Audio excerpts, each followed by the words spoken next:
Hello students, मैं मोहम्मद सरताज और आप सभी का बहुत बहुत वेलकम हमारे चैनल सरताज सर 1 2 3 में। तो आइए students, basic concept of mathematics की इस सीरीज में ये हमारा छठवां वीडियो या छठवां हम पार्ट कह सकते हैं। तो इस वीडियो में आज हम सीखने वाले हैं नंबर सिस्टम के बारे में।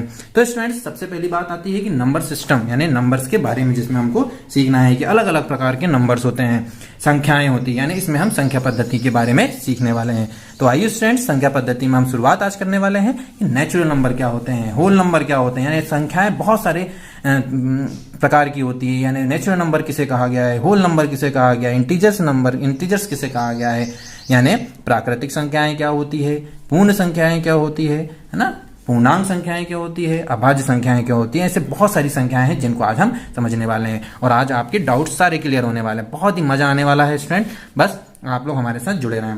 तो आइए स्टूडेंट, शुरुआत करते हैं नेचुरल नंबर से। नेचुरल नंबर यानी सबसे हमने पहले लिया है नेचुरल नंबर, जिसको हिंदी में कहा जाता है प्राकृतिक संख्याएं। क्या कहा जाता है? प्राकृतिक संख्याएं। अब स्टूडेंट, इसको समझने के लिए थोड़ा सा हम पहले कुछ बातें समझते हैं। जब भी हम यदि किसी से नंबर्स के बारे में पूछें या किसी से बोलें कि बताइए संख्याएं क्या होती है, तो आप क्या बोलेंगे? किसी से ही पूछेंगे तो वो क्या बोलेगा? 1 2 3 4 5 6। यानी वो स्टार्ट हमेशा कैसे करेगा? नेचुरल, यानी 1 से ही करने वाला है। यानी वो हमारा नेचुरल है कि किसी से भी संख्याएं पूछेंगे, किसी से भी हम नंबर्स के बारे में पूछेंगे तो वो स्टार्ट कैसे करेगा? 1 से। इसलिए याद रखें, जो नंबर्स 1 से स्टार्ट होंगे यानी 1 2 3 4 1 2 3 4 5 6 7 8 9, तो ये ऐसे नंबर्स को हम कौन सी संख्याएं कहते हैं, कौन से नंबर्स कहते हैं? नेचुरल नंबर कहते हैं। यानी नेचुरल नंबर ऐसी नंबर्स होते हैं जो 1 से स्टार्ट होते हैं और आगे चलते जाते हैं 1 2 3 4 5 6 7 8 9। ठीक है स्टूडेंट्स, तो ऐसे नंबर्स क्या कहलाते हैं? नेचुरल नंबर कहलाते हैं। यानी प्राकृतिक संख्याएं वे संख्याएं होती है जो 1 से प्रारंभ होती है। 1 2 3 4 5 6 7 8 9 10 11 12, यानी ऐसी संख्याएं को हम क्या कहते हैं? प्राकृतिक संख्याएं कहते हैं। अब क्या हुआ कि जब हम 9 तक पहुंचे, भाई गिनती के 9 पहुंचे, तो 9 के बाद की संख्या बन नहीं पा रही थी। क्यों नहीं बन पा रही थी? क्योंकि शून्य के बगैर तो आगे संख्या बनेगी नहीं, 10 बनेगा नहीं। तो क्या हुआ इसके बाद? जैसे ही इसके बाद जब आगे की संख्या नहीं बनी तो हमें पता चला किसके बारे में? शून्य के बारे में। और शून्य से फिर क्या मिली हमें?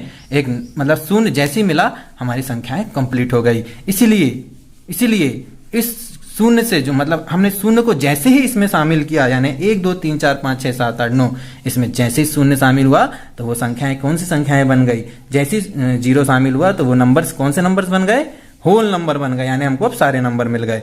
यानी ऐसी संख्याएं जो 0 से स्टार्ट, ऐसे नंबर्स जो 0 से स्टार्ट होंगे वो यानी 0 1 2 3 4 5 6 7 8, यानी अब वो नंबर कैसे स्टार्ट होने लगे? मतलब 0 भी इसमें शामिल हो गया। पहले 1 2 3 4 5 वो थी प्राकृतिक संख्याएं, ठीक है, नेचुरल नंबर। और उसमें अब जैसे ही आपने 0 को शामिल किया तो वो कौन से नंबर्स कहलाएंगे? होल नंबर कहलाएंगे। यानी होल नंबर को बोलते हैं पूर्ण संख्याएं। ठीक है, यानी संख्या अब क्या हो गई? पूर्ण हो गई। यानी जैसे ही हमको 0 मिला तो संख्याएं क्या हो गई? पूर्ण। अर्थात हम कह सकते हैं कि ये कौन सी संख्याएं हैं? पूर्ण संख्याएं। यानी ऐसी संख्याएं जो कि काय से स्टार्ट होने वाली है? 0 से स्टार्ट होने वाली है। यानी सबसे छोटी पूर्ण संख्या क्या कहलाएगी? 0 कहलाएगी। जैसे कि सबसे छोटी प्राकृतिक संख्या क्या कहलाएगी? 1 कहलाएगी। बात समझ में आई? अब बात क्या हुई? अब थोड़ा सा और आगे समझते हैं। जैसे ही हमको अब जैसे शून्य मिला तो संख्याएं तो बनती चली गई। अब क्या हुआ कि इंसान को थोड़ा सा लेन देन में क्या हुआ? थोड़ी सी प्रॉब्लम हुई। यानी मतलब जब इंसान दुकान में बैठा, उसको लेन देन करना था। उन्होंने कहा भाई मैंने दिन भर उसका यही काम कि उन्होंने कहा मैंने मान लीजिए 2 रुपए किसी से लिए, 2 रुपए किसी को दिए, है ना, फिर उन्होंने कहा 5 दिए। इस तरीके से उन्होंने क्या करा? दिन भर का पूरा लेखा जोखा बनाया और रात को बैठा तो भूल गया भाई लिए तो लिए हमने लिए या किसी से हमने लिए या हमसे किसी ने लिए, मतलब उसको कंफ्यूजन होने लगा। तो अब यहां पर आया क्या? सिंबल, मतलब यहां पर अब आया चिन्ह का उपयोग आया। उन्होंने क्या किया जाए इसके लिए? तो अब यहां पर क्या आया कि अब संख्याओं को माइनस के साथ अपन को शामिल करना है। संख्याओं में अब माइनस का भी इस्तेमाल करने लगे। यानी 0 1 2 3 4 ये संख्याएं कौन सी संख्या थी? पूर्ण संख्या, होल नंबर थे। तो अब इसमें -1 -2 -3, यानी अब माइनस भी शामिल करने लगे। तो जैसे ही माइनस वाले संख्याएं भी शामिल हुई तो इसको क्या कहा गया? इंटीजर्स कहा गया, यानी पूर्णांक कहा गया। यानी पूर्णांक संख्याएं कहलाई फिर ये। यानी पूर्णांक संख्या वो संख्या जिसमें 0 1 2 3 4 5 के साथ साथ माइनस वाली संख्याएं भी शामिल हो जाती है, ऐसी संख्या क्या कहलाती है? पूर्णांक संख्या कहलाती है। यानी ऐसे नंबर्स जिसमें मतलब ऐसे होल नंबर जिसमें माइनस यानी नेगेटिव नंबर भी आ जाएं तो वैसे नंबर क्या कहलाएंगे, इंटीजर्स कहलाएंगे। ठीक है, यानी ये minus infinite, zero dash dash dash plus infinite तक चलने वाले नंबर होते हैं। ठीक है स्टूडेंट्स, अब अगला जो नंबर आया हमारे पास प्राइम नंबर। आइए बात करते हैं प्राइम नंबर की। तो प्राइम नंबर क्या है, यानी इसको बोलते हैं हिंदी में अभाज्य संख्याएं। क्या बोलते हैं इनको, अभाज्य संख्याएं, यानी ऐसी संख्या, अब हमको ऐसी संख्याएं जो कि केवल खुद से डिवाइड हो, यानी जिसमें खुद मतलब, या तो हम ऐसा बोल सकते हैं दूसरे तरीके से कि ऐसी संख्याएं जो केवल खुद से और एक से डिवाइड होती हो, ऐसी संख्याएं, ऐसे नंबर्स प्राइम नंबर कहलाते हैं। यानी ऐसी संख्याएं जो केवल खुद से और एक से डिविजिबल हो, एक से उसमें भाग चला जाए, तो ऐसे नंबर्स क्या कहलाते हैं, अभाज्य संख्याएं। ऐसी संख्या अभाज्य संख्याएं कहलाती है। यानी स्टूडेंट्स कहने का मतलब है जैसे कि 2, 3 है ना, 5, यानी हम कह सकते हैं कि 2। अब 2 के यदि हम फैक्टर्स करें, यानी ऐसी संख्याएं जिनके केवल 2 फैक्टर होंगे, एक होगा 1 और एक वो खुद होगा, है ना, यानी एक दूनी 2 और 2 एक कम 2, यानी हम कह सकते हैं कि किससे डिविजिबल है, केवल 1 और 2 से। तो ऐसे संख्याएं जो केवल 1 और खुद के साथ, स्वयं के साथ डिविजिबल हो, यानी उसमें कट जाए खुद से और 1 से, तो वो संख्याएं क्या कहलाएगी, अभाज्य संख्या कहलाएगी। समझ में आई। यदि हम 3 की बात करें तो 3 1 से डिविजिबल है और 3 खुद से है ना। 5 की यदि अपन बात करें तो 1 और 5, यानी इसके यदि हम फैक्टर निकालेंगे तो केवल 2 फैक्टर मिलेंगे, एक 1 मिलेगा और एक वो खुद संख्या मिलेगी। तो ऐसी संख्याओं को क्या कहा गया है, अभाज्य संख्या कहा गया है। ऐसे नंबर्स को क्या कहा गया है, प्राइम नंबर कहा गया है। बात समझ में आई कि नहीं आई। ठीक है, इसीलिए हम कहते हैं कि जो अभाज्य संख्याएं होती है वो कहां से स्टार्ट होती है, तो वो होती है स्टार्ट 2 से, है ना। 3, 5, 7, 9 क्या अभाज्य संख्या है, नहीं है। यानी आप ये मत सोचिएगा कि आप विषम संख्या लिखते चले जाएंगे तो सारी अभाज्य संख्या होती है ना, 2 को छोड़ के, नहीं, ऐसा नहीं है ना। क्योंकि 3 के फैक्टर्स क्या क्या होंगे, 1 भी होगा और ये किससे कट जाएगा, 3 से भी कट जाएगा, 3 तिया 9 और ये 9 एकम 9, यानी जिसके फैक्टर्स 2 से ज्यादा हो गए, 1 2 3 हो गए, है ना। तो जिसके फैक्टर्स 2 से ज्यादा हो जाएंगे वो अभाज्य संख्याएं नहीं कहलाएगी। जिसके गुणनखंड 2 से ज्यादा हो जाएंगे वो संख्याएं कभी भी अभाज्य संख्या नहीं कहलाती। ऐसे नंबर जिसके 3 फैक्टर्स या 2 से ज्यादा फैक्टर्स हो जाएं वो कभी भी प्राइम नंबर नहीं हो सकते। तो बात समझ में आ गई, यानी प्राइम नंबर 9 नहीं होगा, है ना। तो अब बात करते हैं 11। तो 11 का एक फैक्टर 2 ही होने वाले हैं, 1 और 11।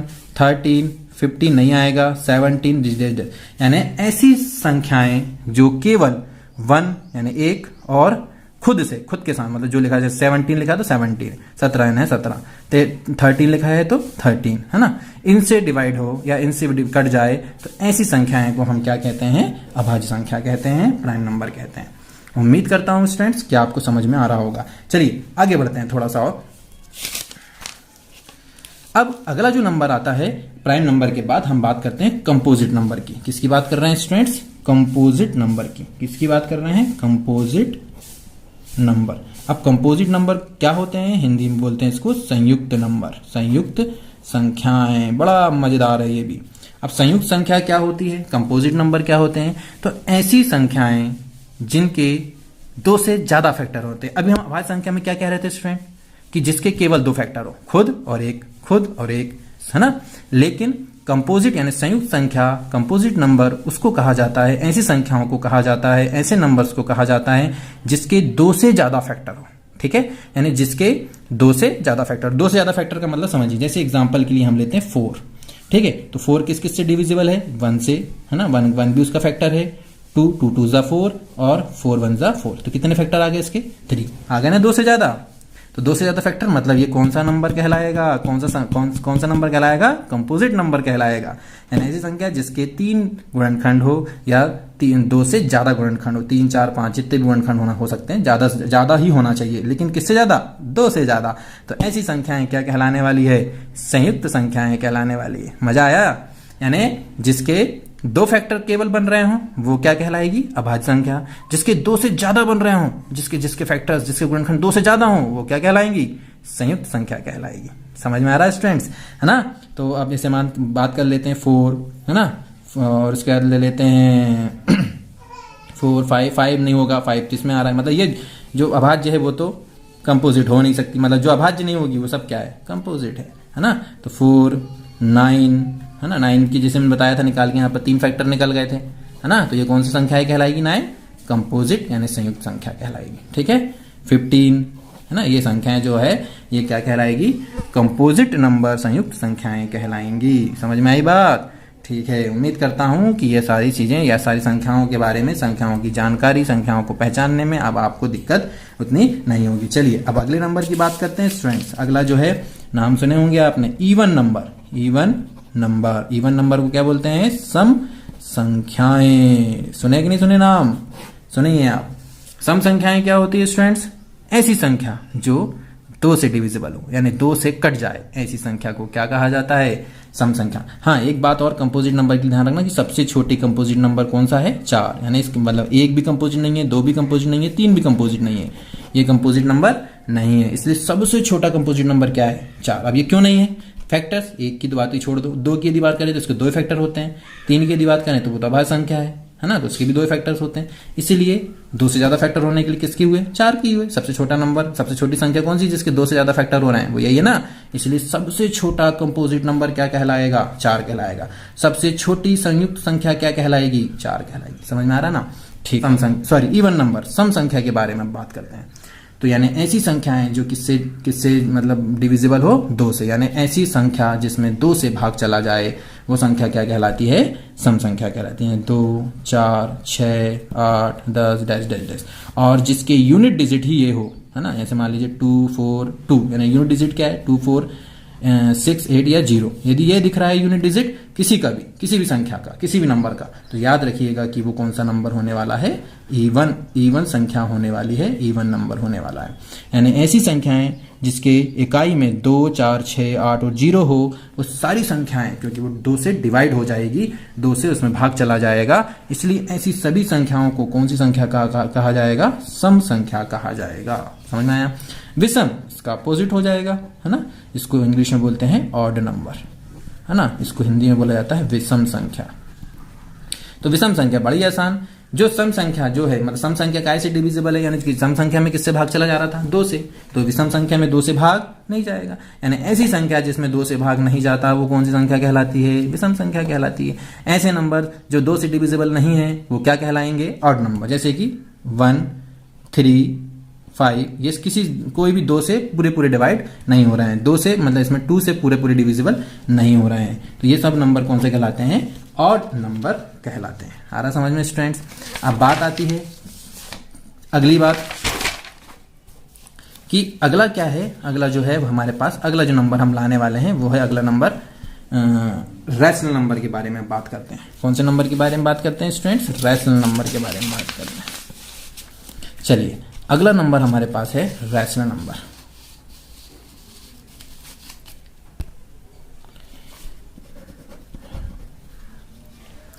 रैशनल नंबर,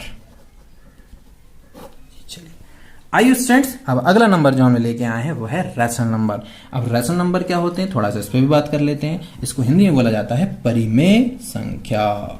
क्या बोला जाता है, परिमेय संख्या। तो परिमेय संख्या क्या होती है, हम बोलेंगे बच्चों P/Q, यानी जो बटे वाली संख्या होती है वो क्या कहलाती है, परिमेय संख्या कहलाती है। इसमें Q is not equal to 0, यानी ऐसी संख्या, ऐसे नंबर्स, ऐसी संख्या जो P/Q के रूप में हो और उसमें Q 0 के बराबर, 0 के बराबर ना हो, ऐसी संख्या क्या कहलाएगी, परिमेय संख्या कहलाएगी। ऐसे नंबर रैशनल नंबर कहलाएंगे जो P/Q के फॉर्म में हो और इस Q is not equal to 0, यानी हर पे, डिनोमिनेटर पे 0 नहीं होना चाहिए, तो वो क्या कहलाएंगे, रैशनल नंबर। दूसरी पहचान बताता हूं आपको, अब देखिएगा। तो दूसरी पहचान क्या है रैशनल नंबर की। अब सर क्या रैशनल नंबर है तो क्या वो पूरे कट जाना जरूरी है, या यदि नहीं कटे तो क्या वो रैशनल नंबर नहीं होंगे, अब उस पर भी बात कर लेते हैं। अब जैसे कि मान लीजिए 1/3, तो 1/3 क्या रैशनल नंबर है, भाई वाले अपॉन में दिख रहा है, बिल्कुल रैशनल नंबर है। अब देख लेते हैं इसमें कि हम यदि इसकी बात करें तो ये क्या जाएगा 0.3333। तो एक बात और याद रख लो, अब लेकिन ये तो पूरा तो कट नहीं रहा है, तो क्या ये रैशनल नंबर होगा, बिल्कुल होगा। यानी यदि कोई नंबर कट नहीं रहा है, कट जाए तो वो तो रैशनल है ही है। यदि कट भी नहीं रहा है, लेकिन यदि उसमें कट नहीं रहा है और नंबर यदि रिपीट हो रहे हैं तो वो कौन से नंबर्स कहलाएंगे, रैशनल नंबर। यानी यदि कोई संख्या p अपॉन क्यू के फॉर्म में है और यदि वो कट नहीं रहा है पूरा पूरा, और यदि कट नहीं रहा है तो उसमें नंबर क्या होने वाले हैं, क्या होने वाले हैं, रिपीट होने वाले हैं। यदि ऐसा है तो वो कौन से नंबर्स कहलाएंगे, रेशनल नंबर कहलाएंगे। यानी परिमेय संख्या के लिए p अपॉन क्यू तो एक पहचान है ही, और दूसरी पहचान ये है कि यदि वो कट नहीं रहे हैं तो उसमें क्या होते हैं, संख्याएं, दशमलव लग रहा है तो उसका संख्याएं क्या होती है, रिपीट होती है, मतलब संख्याएं आती जाती, एक जैसी संख्या आने लगती है। तो ये कौन सी संख्याएं कहलाती है, रेशनल नंबर यानी परिमेय संख्या कहलाती है। ठीक है स्टूडेंट। अब जैसे कि मान लीजिए 2/9 भी ले सकते हैं, है ना, तो क्या जाएगा ये, ठीक, ये भी रिपीट हो रही है लेकिन आगे बढ़ते जा रही है ना, रुक नहीं रहा है, लेकिन रिपीट हो रहे हैं नंबर 2 2 2 2 2, यानी ये नंबर्स भी क्या कहलाएंगे, रेशनल नंबर कहलाएंगे। उम्मीद करता हूँ कि रेशनल नंबर समझ में आएंगे। यानी ऐसी संख्याएं जो p अपॉन क्यू के रूप में हो, उसमें q is not equal to क्या हो, 0, वो क्या सब कहलाएंगी, परिमेय संख्या। और जरूरी नहीं है कि इसे मान लीजिए लिखा मैंने 2/5, यदि 5 से इसको डिवाइड करें अपन, पॉइंट लग गया तो ये हो गया 25 4 जा 20, तो ये भी क्या है, एक 2/5 भी क्या है, एक रेशनल नंबर, एक पूरा पूरा कट गया। लेकिन जब वो पूरा पूरा ना कटे तो क्या वो रेशनल नंबर होगा, बिल्कुल। कब होगा, कंडीशन मैंने बता दिया कि वो पूरा पूरा भला ही नहीं कट रहा है लेकिन उसमें नंबर्स क्या हो रहे हैं, संख्याएं क्या हो रही है, रिपीट हो रही है। तो ऐसे संख्याएं, ऐसे नंबर्स क्या कहलाएंगे, रेशनल नंबर्स, परिमेय संख्या कहलाएगी। ठीक है। अब अगला जो है वो इर्रेशनल है। क्या है अगला इर्रेशनल नंबर। सीधी सी बात, जो नंबर रेशनल नहीं होंगे वो क्या कहलाएंगे, इर्रेशनल कहलाएंगे। अब ये कैसे, तो याद रखो इर्रेशनल नंबर यानी ऐसे नंबर्स, इसके लिए एक बहुत अच्छी बात बताता हूं आपको, ऐसे नंबर्स जो कि मतलब पूरे पूरे तो कट नहीं रहे थे, वो यहां पे भी कहानी हो रही थी पूरे पूरे नहीं कट रहे थे, तो ये भी पूरे पूरे नहीं कटेंगे, लेकिन इसमें नंबर रिपीट नहीं होंगे, नंबर बदल बदल के आते चले जाएंगे। इसका सबसे अच्छा एग्जाम्पल है पाई, यानी पाई जो है वो क्या है, इर्रेशनल नंबर है। अब ये इर्रेशनल नंबर क्यों है स्टूडेंट्स, क्योंकि पाई की वैल्यू फिक्स नहीं है ना। पाई की वैल्यू हम जो यूज करते हैं, पाई की वैल्यू हम क्या यूज करते हैं स्टूडेंट, 22/7, जो कि एक्यूरेट नहीं है ना। ये तो हम उसकी वैल्यू मान के सॉल्व करते हैं, मान लेते हैं कि भाई 22/7 पाई की वैल्यू 22/7 है, हम एक मोटा मोटी ले लेते हैं, लेकिन एक्चुअल पे इसकी वैल्यू नहीं होती। इसकी एक्यूरेट वैल्यू क्या होती है बताऊं, बहुत बड़ी होती है इसकी एक्यूरेट, 3.1415926535889। क्या यहाँ पर कोई नंबर रिपीट होते जा रहा है क्या, 1 के बाद 4 आया, 4 के बाद 1414, ऐसा भी नहीं आ रहा, 141592 नंबर बदलते चले जा रहे हैं और ये रुक भी नहीं रहा है, चलते ही चला जा रहा है। तो ऐसे नंबर्स जो कि पूरे पूरे कट भी नहीं रहे हैं और उसमें नंबर भी रिपीट नहीं हो रहे हैं, देखो बदल बदल के नंबर आते जा रहे हैं, तो ऐसी संख्याएं, ऐसे नंबर्स क्या कहलाते हैं, इर्रेशनल यानी अपरिमेय संख्या कहलाती है। समझ में आई बात, उम्मीद करता हूं आ गई होगी। ऐसे बहुत सारे हैं, और जैसे रूट वाली संख्याएं भी है, जैसे कि √2, √3, √5, सब संख्याएं जो है वो क्या है, अपरिमेय संख्या है। तो समझ में आई कि नहीं आई बात, मजा आया ना पढ़ने में, समझ में आया संख्याएं। तो जो संख्याएं परिमेय संख्या नहीं है वो अपरिमेय की पहचान क्या, कि पूरी पूरी भी ना कटे और रिपीट भी ना हो, तो वो कौन सी संख्या, अपरिमेय संख्या। यानी ऐसे नंबर्स जो कि रेशनल नंबर नहीं है, इर्रेशनल कहलाएंगे। और पहचान क्या, कि वो कटेंगे भी नहीं, और दूसरी चीज है कि वो रिपीट नहीं होने वाले। तो ऐसे नंबर्स क्या कहलाने वाले, इर्रेशनल नंबर कहलाने वाले। तो है समझ में। इसके बाद क्या है, लास्ट रियल नंबर, नाम सुना होगा, रियल तो मतलब समझ में आता है, वास्तविक, यानी वास्तविक जो संख्याएं हैं एक्चुअल पे अभी तक जितनी भी संख्याएं, रेशनल इर्रेशनल सारी संख्याएं मिलकर कौन सी संख्या बनाती है, सारी संख्याएं मिलकर कौन सी संख्या बनाती है, रियल संख्या, वास्तविक संख्याएं बनाती है। यानी इर्रेशनल रेशनल सारे नंबर को जब पूरे संख्याएं, जब पूरे नंबर्स मिल जाते हैं तो वो सारे नंबर्स का जो सेट बन जाता है, समूह जो बन जाता है, उसको हम क्या कहते हैं, रियल नंबर कहते हैं। बात समझ में आ गई स्टूडेंट्स। उम्मीद करता हूँ कि आपको इस संख्याओं का ज्ञान जो मैंने आज दिया समझ में आया होगा। यदि आपको वीडियो अच्छा लगे तो वीडियो को लाइक करें और हमारे चैनल को सब्सक्राइब करें, हमारे साथ जुड़ें, क्योंकि अब आने वाले वीडियो क्लासेस के बेसिस पे होंगे, क्लासेस के आधार पर होंगे और एनसीईआरटी सिलेबस के अकॉर्डिंग हम हर क्लास के अलग अलग वीडियो लाने वाले हैं। तो स्टूडेंट्स तैयार हो जाएं, अलग अलग क्लास के जो वीडियो आएंगे उसमें जो बेसिक यूज होने वाला था, हमने कोशिश किया कि हम कुछ बेसिक आपको बताएं, और अब टॉपिक के आधार पर जहां पर जो चीज लगेगी उसका हम थोड़ा सा आपको बेसिक समझाते जाएंगे, और फिर हम टॉपिक के बेसिस पे क्लास वाइज आपको वीडियो प्रोवाइड कराने वाले हैं 9 से लेके 12 तक अभी फिलहाल। तो स्टूडेंट्स, यदि आपको हमारा वीडियो अच्छा लगे तो वीडियो को लाइक करें और हमारे चैनल को सब्सक्राइब करें और दोस्तों के साथ शेयर करें। धन्यवाद। आज की क्लास हम यहीं समाप्त करते हैं। Thank you.